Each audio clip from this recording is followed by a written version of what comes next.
All right, let's talk about Elon Musk, Twitter, and the Turkish elections. Yeah. A lot going on. Am I sick of talking about Twitter? Yes, I am, but they're keeping things that we have to cover. Well, this part is important. This is actually incredibly important because it goes to the heart of what Elon has claimed he's doing over at Twitter, which he says he's a free speech absolutist. He said he was buying Twitter. I mean, he was sort of forced into it ultimately, but buying it to establish it as a beacon of free speech. And lo and behold, let's put this up on the screen. So Turkey just had elections. We'll give you those results in just a moment. The Turkish government, mere days before this critical and very close election, asked Twitter to censor certain content that was unfavorable to Erdogan.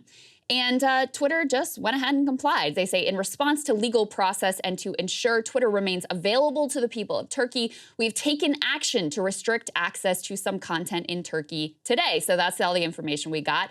Iglesias here highlighting the Turkish government asked Twitter to censor its opponents right before an election, and Elon Musk complied. Should generate some interesting Twitter files reporting, he snarkily adds. To which Elon responds, did your brain fall out of your head? The choice is have Twitter throttled in its entirety or limit access to some tweets. Which one do you want?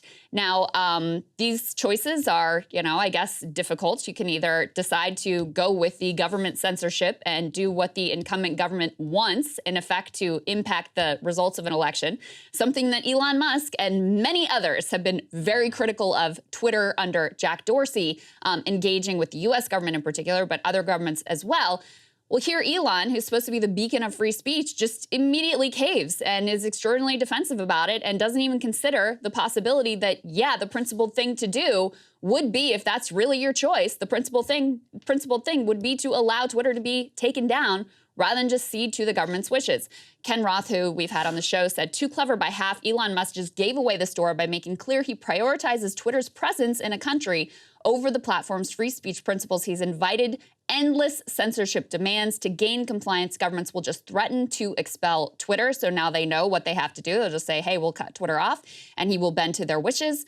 And then he continued, go ahead and put this next piece up on the screen. He says what makes this even worse is that Musk tried to justify his acquiescence to censorship demands by saying people can change the law allowing censorship, but Musk accepted censorship on the eve of today's election, making it harder for people in Turkey to change the law. So listen, whatever Elon Musk is wanting to do with Twitter and what he's wanting to turn it into and whatever changes he wants to make from the Jack Dorsey era, I think we can all put to bed the idea that this is a committed free speech play, because between censorship in India, between taking off random journalists that piss him off, I mean, anyone, I think at this point, has to acknowledge that whatever is going on here, it is not at its core about free speech. Well, the capriciousness of taking journalists you don't like off is one thing, but acquiescing to government demands is actually a whole other thing. And once again, I actually think this is a fine position if you don't bill yourself as a free speech platform. This is basically the position of YouTube, of Facebook, and of Google. They comply with local law. In fact, anytime you ask Apple, you're like, hey, why did you do this thing on behalf of the CCP? They're like, listen, we do business in China. If you want to do business in China, you got to abide by Chinese law. I'm like, okay. I mean, I don't agree with that necessarily. I think that we should actually set standards to make it so that some companies don't do that. But at the end of the day, I think it's a defensible capitalist position. Yes. But this was not the reason why you said you were going to buy it. This is not what we were told. And on a principles level, like now he's in our world, quote, by free speech, I simply mean that which matches the law. I am against censorship that goes far beyond the law. If people want less free speech, they will ask the government to pass laws to that effect. That presumes that all governments are democracies, considering what we know about corruption around this world. That sounds pretty ridiculous. Now, in some cases, it is true that democratic places like India genuinely do push censorship, and they're probably vastly supported by the population. But to argue that in China, to argue that in Vietnam, to argue that in Saudi Arabia, Bahrain, Qatar, and these other is ludicrous. There's no democracy. They're literal monarchies. I mean, And that is where I think that that is where Elon's position falls apart. I mean, frankly, by this policy, the very thing which gave so much hope to social media, the Arab Spring, never would have happened. Because under that rule, they would have complied with the Mubarak government orders and they would have taken down Twitter. You know, so that maybe you wouldn't have had an Arab Spring at all. I mean, people forget, you know, before a lot of the U.S. government censorship regime was architected under ISIS, because ISIS was very active on Twitter as a recruiting tool, and Twitter actually held up a free speech defense from 2000, probably like 13 or so, from the very emergence of ISIS, for at least a year or two, for a while, before they were able to comply. Now, once again, you know, this maybe was the right decision or not, but at the very least, that architecture was used to eventually build up the censorship regime after the Trump election in 2016. So, look, there's no question about it. This is not a free speech position, period, zero at all, especially with the idea that if, you know, countries want it, then they'll get it. I'm like, first of all, it's not even true in our own country. We live in a pretty democratic place. Now imagine it in like a place which is genuinely just full-scale authoritarian. Yes, and you know, there was some information that came out from independent Turkish journalists about who exactly was being censored. Lo and behold, it was investigative journalists who were exposing things the Erdogan regime didn't like. In particular, there are a lot of questions about exactly what happened in that previous coup attempt. This information was supposed to be released on Saturday, and lo and behold, that's when the censorship demand comes in and Twitter caves to it. I think there's a few more things to say about it. One is that it's particularly important in a country like Turkey, where almost all of the media has been bought by Erdogan allies. So there is very little independent media inside of that country. And so social media becomes all that much more important. That's number one. Number two, Elon has business dealings in Turkey with the Turkish government, as he does with the Indian government, as he does with many other governments around the world. Again, that is not illegal, but it calls into question, is your commitment to Twitter, is your commitment to free speech, is your commitment to your broader, you know, business ventures and bottom line, because those are all very different things that are going to result in very different outcomes. And then the last point to make here is that actually there's some indication that previous Twitter was better on these sorts of demands. This is from Judd Legum. He said in the 6 months following Musk's takeover, Twitter did not report a single request from governments in which the company refused to comply, whereas they did refuse to comply with 3 requests in the 6 months before Musk's takeover and 5 requests in the 6 months before that. Also, last month, Twitter stopped sharing the censorship demands that it even receives from governments. So by that metric, Twitter under Jack Dorsey was actually better at standing up to these government censorship demands than the supposed free speech absolutist has been. It's a very, very foolish, and it's one of those where it really just doesn't make any sense. You know, this was flagged to us. Let's put this up there on the screen. You know, Jimmy Wales, who's the founder of Wikipedia, said what Wikipedia did, we stood strong for our principles and we fought this to the Supreme Court of Turkey and won. This is what it means to treat freedom of expression as a principle rather than a slogan. And that is, you know, that's basically it, which is he was like, okay, we're not going to comply. Jimmy Wales and Wikipedia said, we're going to take this all the way to the Supreme Court of Turkey.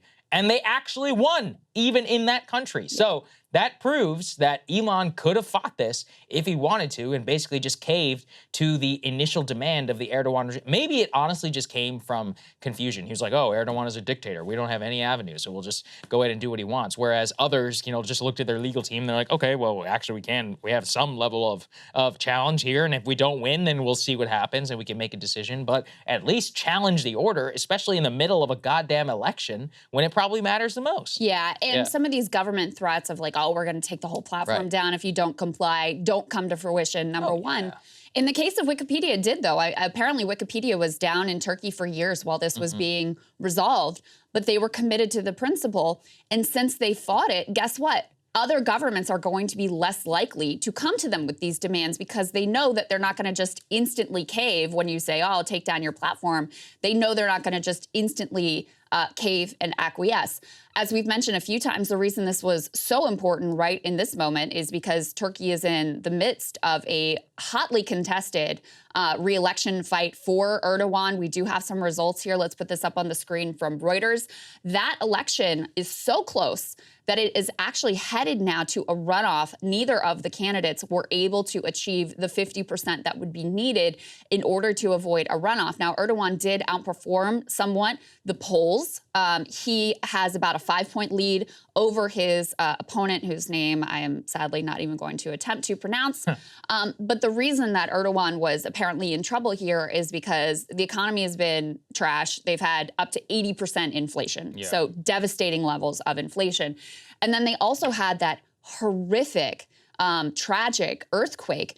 And obviously no one can control Mother Nature, but some of the construction projects that have been undertaken under Erdogan were really shoddily done. And so that contributed, some are saying, to the death toll. There was also a lot of consternation about the initial response not being aggressive or effective enough. So that's why he was in and continues to be, in such trouble here.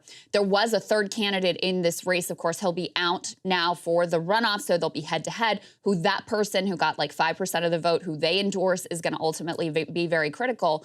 But you can see how this is a game of inches. And so, you take some critical journalists who are about to drop some significant reports off of social media and make it very difficult for the public to be aware of what's going on there, especially with the with the local media in Turkey being basically state propaganda at this point. You see why these decisions really, really matter. I mean, if you thought the Hunter Biden laptop situation was egregious, which of course we did, the level of censorship that's going on in Turkey is far and beyond that, and far more critical in terms of potential election outcomes. Yeah, that's why it matters. Exactly. It actually arguably matters way more over there than it does even here, just because of the level of control that the state has over official communications. I think it's really a tragedy, to bring these. And again, like you said, you have no idea how these things can go. But I do think that these platforms, the ability to express yourself and all that, they matter the most in some of these countries, because they can make the biggest impact when you have zero voices of dissent.